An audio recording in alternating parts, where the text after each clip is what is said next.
My stepfather stole my $50 million inheritance. Grandma's revenge was epic. You're nothing without my name. My stepfather's voice sliced across the mahogany table, wineglass raised like a gavel. I didn't flinch. I looked straight at him and said, "Then let your name pay the taxes." Silence. The chandelier stopped humming. Even the ice in Mom's glass forgot to clink. That was the moment the empire cracked. My name is Elise. I'm 25. Quiet. The kind of quiet people mistake for weakness. I study estate law at night. Work days in the archives of the city's oldest trust firm. Fingers stained with ink and century-old paper. Numbers don't lie.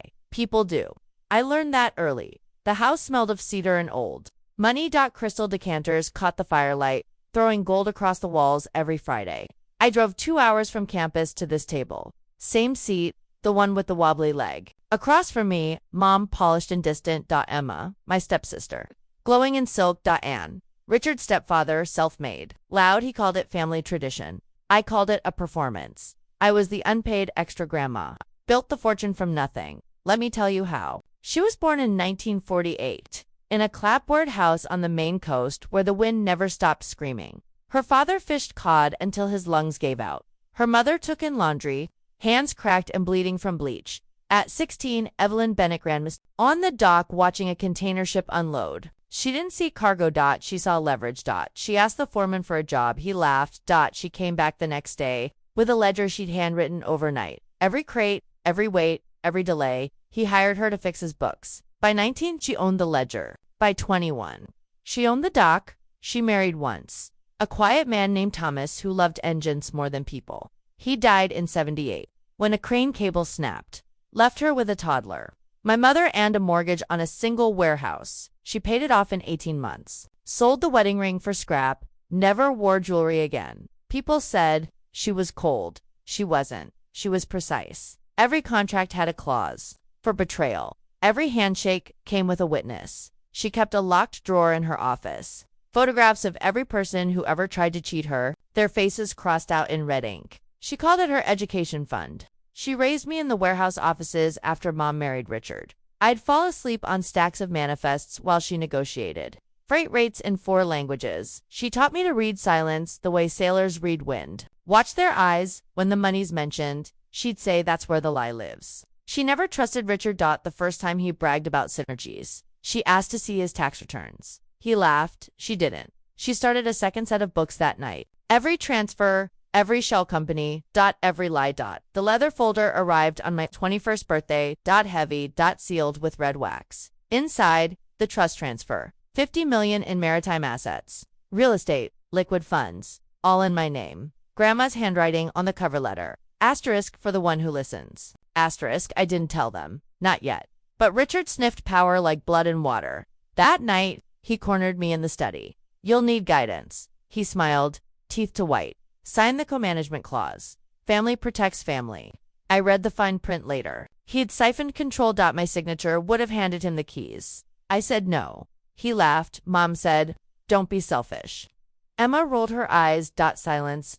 They moved fast. Richard filed paperwork claiming I was unfit. Cited my youth, my inexperience. Mom signed as witness. Emma posted celebration selfies. Asterisk, new era for Bennett Global.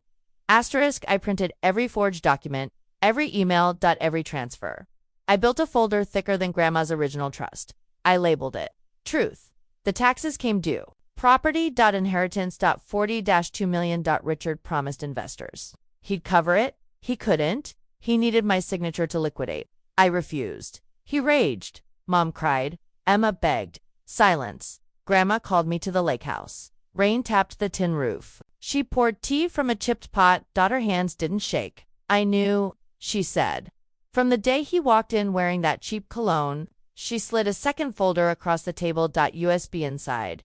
Labeled insurance. Bank records, offshore accounts, Richard's name on every shell company. Embezzlement. Tax. Fraud. Grandma's voice was soft. Some people steal with pens, some with silence. Tonight we speak, she told me the rest. How she'd once been offered 10 million to sell the company. Refused. How she'd buried her only son, my uncle, in a pine box because the insurance lapsed. How she'd sat alone in that warehouse the night Thomas died, counting bolts until dawn. I don't build for applause, she said. I build for the day someone tries to take it. The gala was Richard's idea. Black-tie.investors.press. He planned to announce. Emma as heir.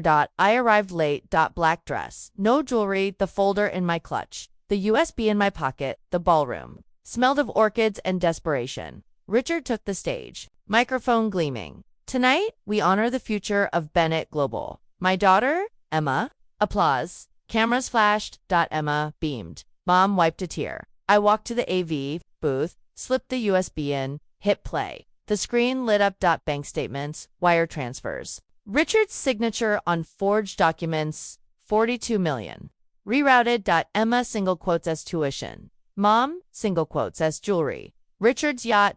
Richard lunged for the projector. Too late. The final slide. Asterisk, who paid your bills? Asterisk, my voice came over the speaker's comm recorded earlier. Every dollar you spent was stolen. Every toast you raised was paid with my future. The empire you claimed.